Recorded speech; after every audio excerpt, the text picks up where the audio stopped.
السلام عليكم، كي دايرين؟ لاباس عليكم؟ مبروك عواشركم. اليوم كي كتشوفوا غنقدم معكم بريوات وغنقدم معكم سيجار. المهم واحد ما حنا عدد قليل، واحد الغطير صغير ديال واحد المملحات اللي كنوجد ليهم الورقه الراسي وكندير لهم الحشوه الراسي. وغادي تتابعوا معايا الفيديو باش تشوفوا الطريقه باش كنصاوب الورقه اللي كتجي مقرمشه صراحه، واحد التقرميشه روعه. وتابعوا معايا الفيديو باش تشوفوا طريقه التحضير ديال هاد المملحات. اول حاجه كنحتاجها هنايا كندير واحد الكميه ديال 250 غرام ديال الدقيق. تنضيف ليه قبيصه ديال الملح كما كتشوفوا في الفيديو. تنضيف ليه واحد المعلقه ديال الحليب بودره. هاد الحليب بودره كيبقى اختياري ولكن كيعطي واحد النكهه زوينه. واحد المعلقه كبيره مع عمرش. وكندير واحد المعلقه ديال ياغورت طبيعي او لا تكون عندكم لا كريم فريش. هادو هما اللي كندير. والعجينه من طبيعه الحال كنعجنها غير بالماء. كما غادي تشوفوا معايا الماء عادي ديال الروبيني. ما كندفيه ما والو، كنجمع العجين ديالي ما تندلكو ما حتى حاجه، كنحاول انني غير نجمع دوك العناصر كامله كما كتشوفوا معايا. بغيتو ديروا كميه كبيره فلكم الاختيار، ولكن انا كنصحكم ان بحال هاد الورقه غادي ديروا غير القدر اللي غادي تستعملوا في داك النهار. وملا بغيتوها راه الطريقه سهله، كتعاودوا من بعد كتضيفوا، يعني ماشي مشكل. كنحاول نجمع العجين ديالي هنايا. كيكون القوام ديالو يعني ماشي مطلوق مرخوف بحال الملاوي او لا بحال اللي كنعجنو كما تعرفوا البطبوط او لا المسمن، لا تكون شويه واحد القوام اللي هو شاد راسو، باش ملي كنجي نضربو بالدلاك كيجيني ساهل. هنا راه لاصق لي غير في ديك اليد، اما اليد الاخرى اللي نقيه كما كتشوفوا فما لاصقش فيها العجين. كنجمعو مزيان حتى كنسالي، وكندير واحد شويه ديال الزيت وكنخليه يرتاح مده نصف ساعه او لا حتى اكثر، لان ما فيه لا خميره لا والو. فقد ما خليتوه يرتاح كيبقى العجين معكم زوين ومتماسك وكيجيكم سهل في الخدمه. كما قلت لكم ما فيه لا دليك لا والو. غنغطيه بالفيلم اليمونطيغ ونخليه يرتاح، ونتلاقاو ان شاء الله في الطريقه ديال التحضير. هنا بعد ما ارتاح نصف ساعه فكناخذ العجين ديالي، كنحاول انني ندير منه كويرات كما كتشوفوا القوام ملس، يعني املس. هذا هو القوام ديالو كما خصو يكون. كنحيد لو بول وكنحاول انني ندير كويرات صغيورين. هما الكويرات على حسب المقله اللي عندكم، الا عندكم مقله كبيره فممكن ديروا كويرات اكبر، وإلا عندكم مقله صغيره فديروا كويرات صغار. يعني كيبقى لكم الاختيار في هاد الكويرات. انا درتهم بهذه الطريقه بهذا الحجم على حسب المقلات اللي غنخدم فيها. كنديرهم كلهم كويرات وكنغطيهم في الاخير باش كيرتاحوا. قد ما كنقول لكم دائما منين تعجنوا خليهم يرتاحوا، منين تقرصوا خليهم يرتاحوا، لان قدر ما ارتاح العجين فكيعطيكم الطوع. هنا بعد ما ارتاح العجين كويرات المره الثانيه فكنحطوهم جانبا في واحد البليصه اللي دهنتها بشويه ديال الزيت، وغادي نحاول نبدا نخدم بالكويره بالكويره. كما شفتوا العدد عندي درتو قليل ما كثرتش، لان خدمت غير تبسيط صغير لينا لي فرضين، زعما ما كثرتش بزاف. ومسح انا كنظف سطح العمل. كناخذ واحد شويه ديال الطحين للذكر، كندير ليه الزيت كما كتشوفوا، وغادي نخلطو مزيان حتى تولي عنده واحد لا تيكستور اللي هي هانتوما كتشوفوا في الفيديو، حتى ما يبقاوش دوك الحبيبات. تيكستور اللي هي لينه بزاف، لان به غادي نخدم به غادي نورق. كنحطو حدايا كما هكا نتوما كتشوفوا. ومن بعد كنبدا ناخذ الكويرات، كنحاول انني غير ديك الزيت اللي عندي ما كنزيدش شي زيت اخرى، يعني كافياني. كنبقى نطلق داك الكويرات واحد شويه بالدلاك، يعني ماشي كنطلقهم في مره حتى كيرققوا، غير واحد شويه. بغيتو غير بيديكم تخدموه ماشي مشكل. ومن بعد كندهن بداك الزيت والدقيق اللي درت في الزلافه. من بعد كناخذ كره ثانيه وكنحاول انني نطلقها بواحد شويه على القياس اللي عندي، وكنحطها من فوق من هذيك الكره اللي درت في الاول. كنحاول انهم يكونوا متقادين، ولو ان ماشي يكونوا متقادين، المهم راه ما غاديش يتلاصقوا. غادي تشوفوا معايا الفيديو غادي تعرفوا بان كيعطيو وريقات اللي زوينين. وكندير عاوتاني نفس الخليط من فوق داك العجين، وكنجيب كرة ثالثة. بغيتو تخدموا الكمية كلها في دقة ممكن، بغيتو تقسموا الكمية فلكم الاختيار. انا قسمت، خدمت النص ومن بعد خدمت النص. وهو الا بغيتو تخدموا الكمية كاملة ممكن.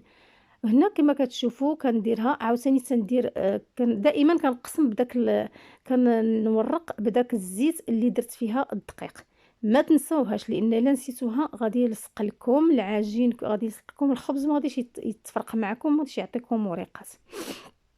وهنا كنستمر بنفس الطريقه كما كتشوفوا هكا بهذه الطريقه هذه حتى كنكمل العدد اللي بغيت نخدم به.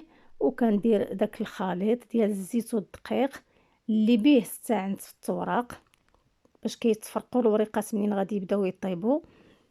كما كتشوفوا العجين واخا ما دلكناش ما والو، غير باننا خليناه يرتاح مزيان، فكيعطينا قوام اللي هو زوين وكيمشي معنا في اليد، كيعطينا الطوع في الخدمه.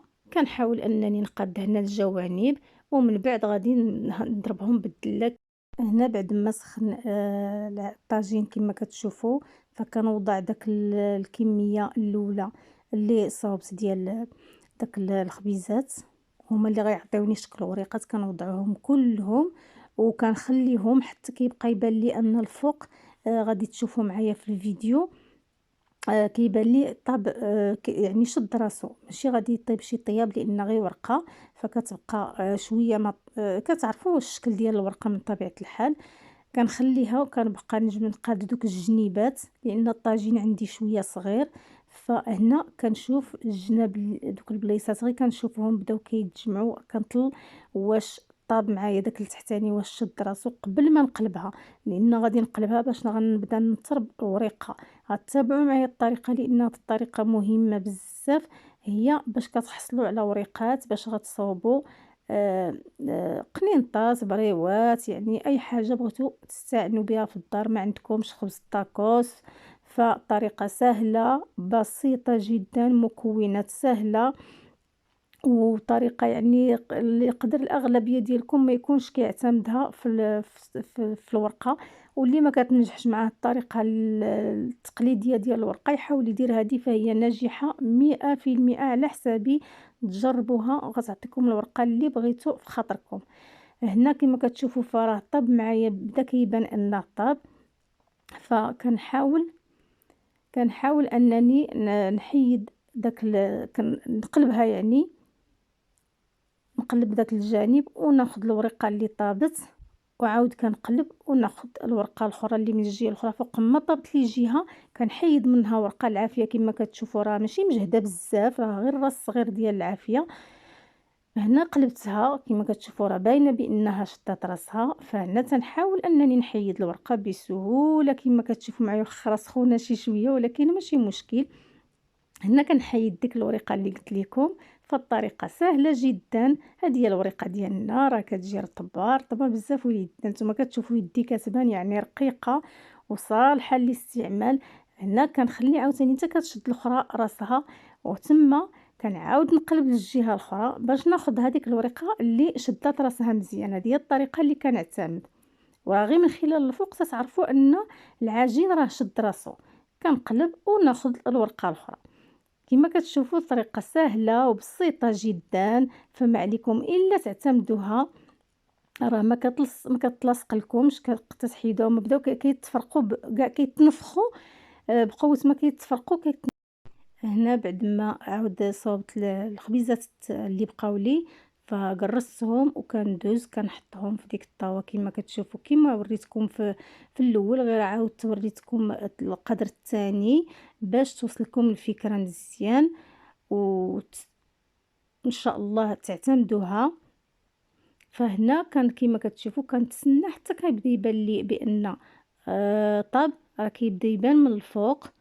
كنتسنى شي شويه، يعني كنبقاو واقفين حداها من طبيعه الحال، ما تغفلوش عليها. فهنا بعد ما كنشوف داك الجوانب بداو كيتماسكوا، فتما تنعرف ان الخبزه اللي من التحت، الوريقه اللي من التحت، فصافي راه بدات كتشد راسها.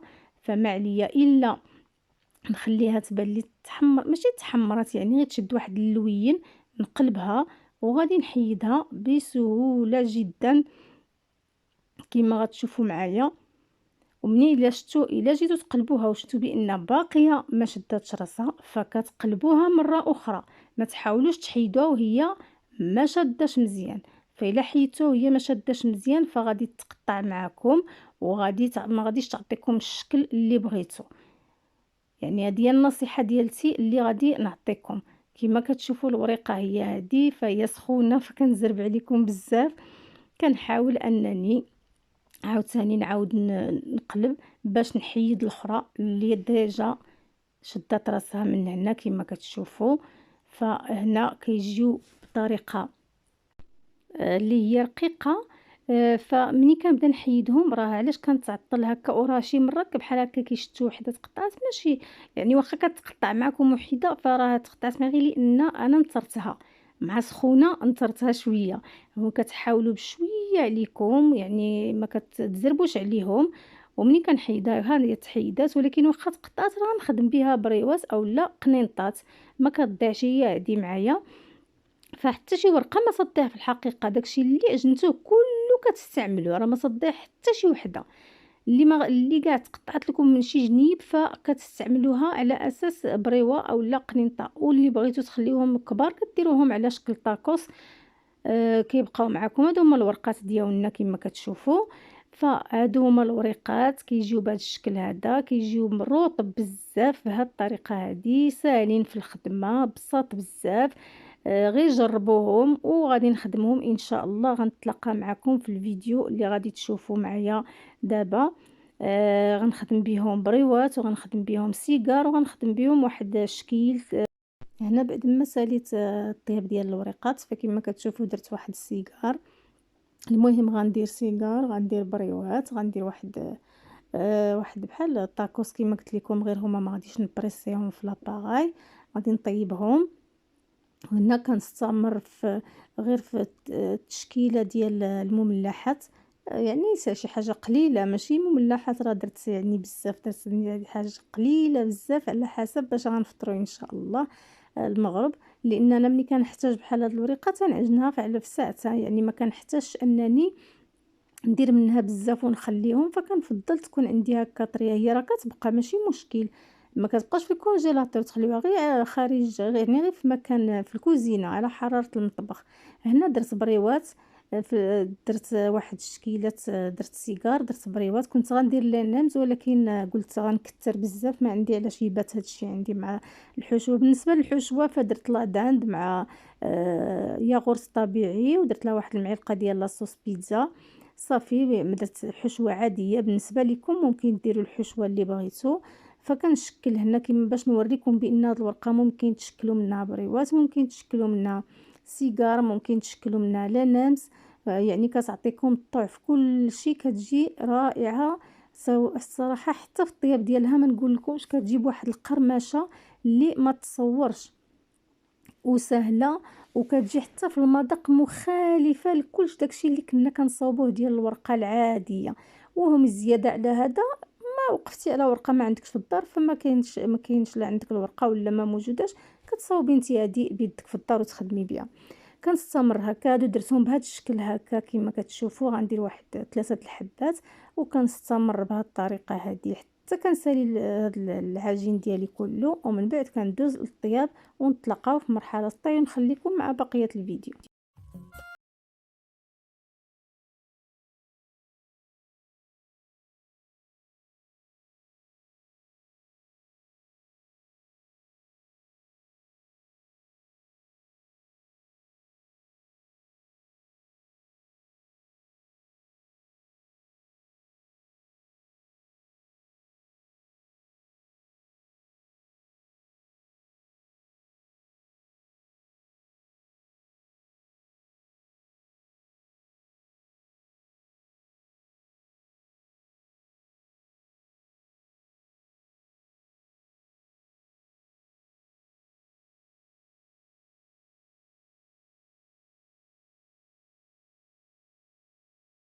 ساليت الحشوه اللي عندي والوريقات، فكندير 2 مقلات، وحده كندهنها غير بالزبده كما كتشوفوا، وتكون مقلات غير لاصقه، وحده درت فيها الزيت. هذيك اللي غير لاصقه تنحط فيها هادوك ديال الطاكوس بحال الطاكوس. والاخرى كنشعلها، وفي نفس الوقت حتى كنشعلها عاد كنرمي فيها دوك السيجار وتنرمي فيها البريوات.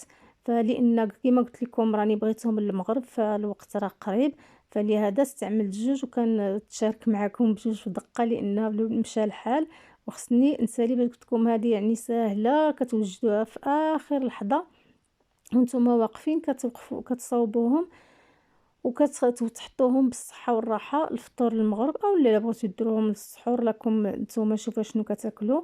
هنا كنحاول انني نضغط على داك دوك ميني طاكوس صغيورين وكنقلبهم. راه بداو كيتحمروا معايا ولكن كنخليهم حتى كيتحمروا مزيان. غادي تتابعوا معايا الفيديو وتشوفوا.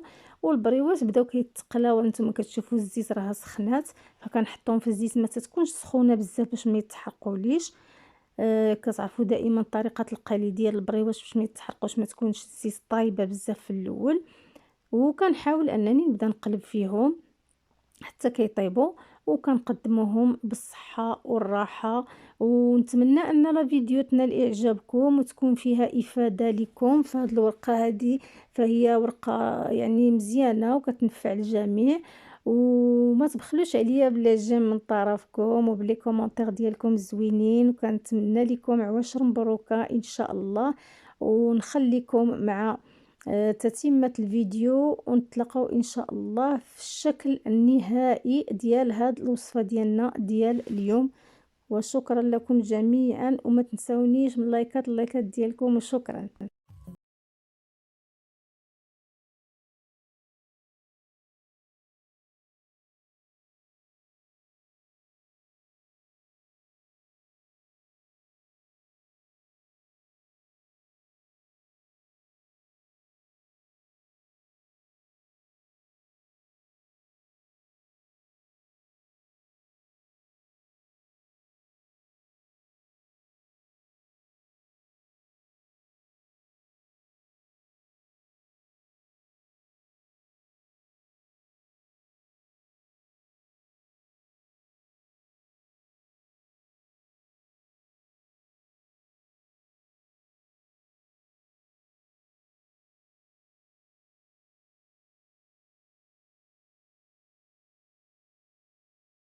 هو الشكل النهائي كما كتشوفوا كيجيو بهذه الطريقه هذه مقرمشين وكيجيو رائعين.